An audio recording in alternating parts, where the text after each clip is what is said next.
to you that they can get out of trouble. And they were like, oh, so now you're, no, I'm not. I'm just trying to be faithful and be honest, because I was the older one, not the elder. I was the oldest person there. And I said, I'm just going to be right and try to just tell y'all, everything that look good ain't good. Exactly. So Yeah. I can't direct your thoughts, but God gave you sense enough to know, hey, okay, you got to back up off of it. So let me move to day 4 real quick. We had a couple minutes left. So in day 4, then, we realized then that we can turn from our sin and seek God's mercy. And we've talked about this in some detail already.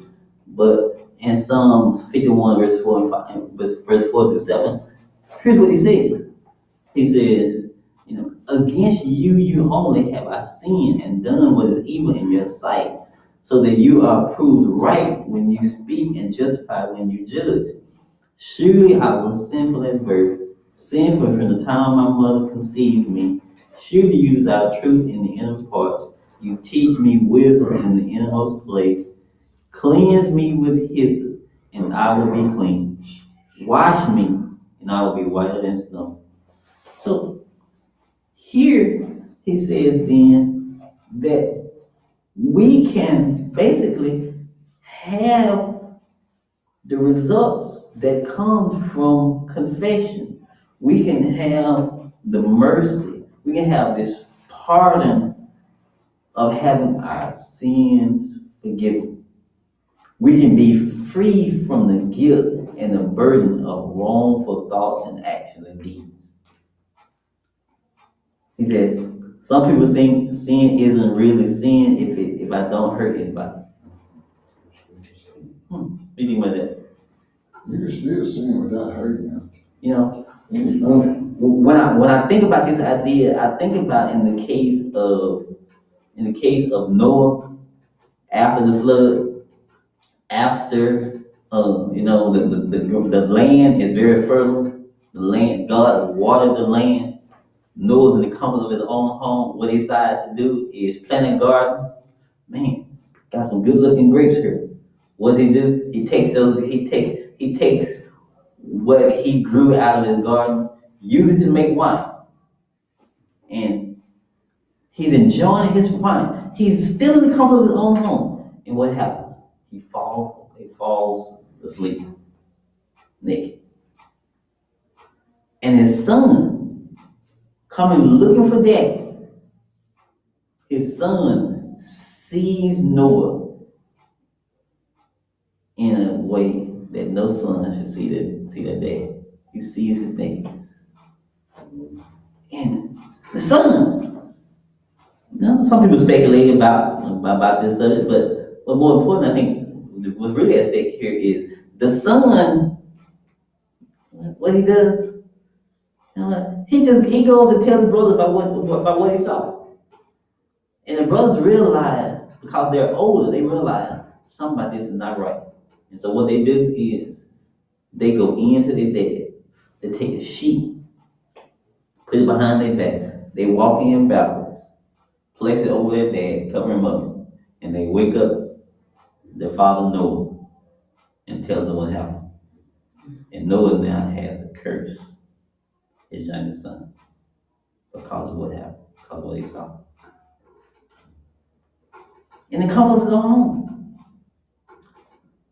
How many times in the comfort of our own home, bad habits, bad patterns get started? Whether his sons teaching a lot of kids learn to cuss first from their parents, hearing the parents. A lot of them, learn to drink. How? Watching the parents. A lot of those wrongful behaviors get started right there at home. And so some people think sin really isn't sin if I don't hurt anybody. These people weren't hurting anybody, if you will. But just in the observance, the wrong was done. Let me go ahead and go to day 5. In day 5, we'll understand then that God alone can restore what was lost. In Psalm, in Psalm 51:10, 10 to 12, then we read, uh, do not cast me from your presence, or take your Holy Spirit from me. Restore to me the joy of your salvation, and grant me a willing spirit to sustain me. We saw earlier from Psalm 32 where David had no inward peace.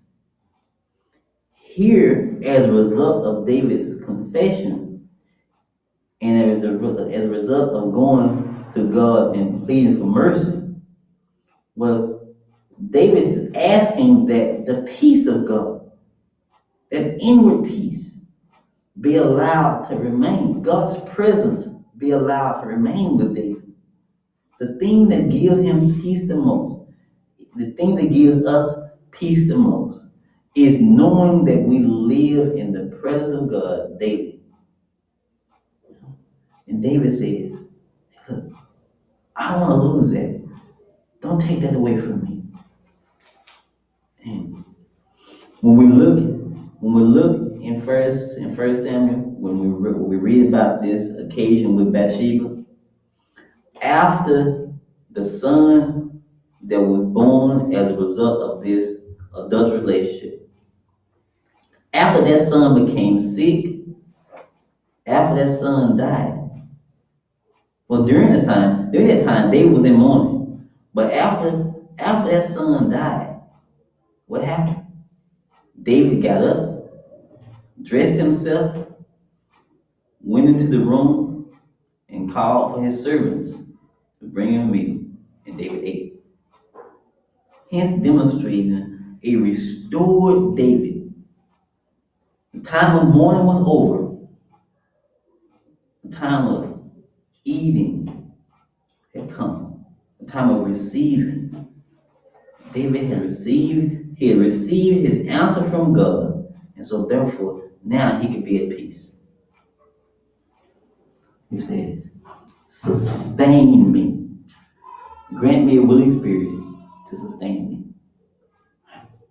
This is what happens when we pray, when we confess to God, when we take those wrongful thoughts and deeds and actions, and when we experience the guilt and the hardship that comes from those, and when it happens, when it brings about the desired response, which is a restored relationship, when we do that, not only are we benefited by it, but guess what? Others are benefited by it as well. Let's pray. Father in heaven, thank you now for this time. Thank you for this time when we stay to study your word and glean from the life of David what it means to confess our sins to you. Thank you for allowing us to see the grief that it causes. But more importantly, thank you for allowing us to see how you alone are still present and you orchestrate even the grief that is caused so that we can turn to you for forgiveness, and you can then restore our relationship, restore the peace. Our fellowship can be rekindled. Our relationship not only with you and with others can be restored. Thank you for allowing us to know this great fact. Thank you for helping us to understand what takes place when we sin.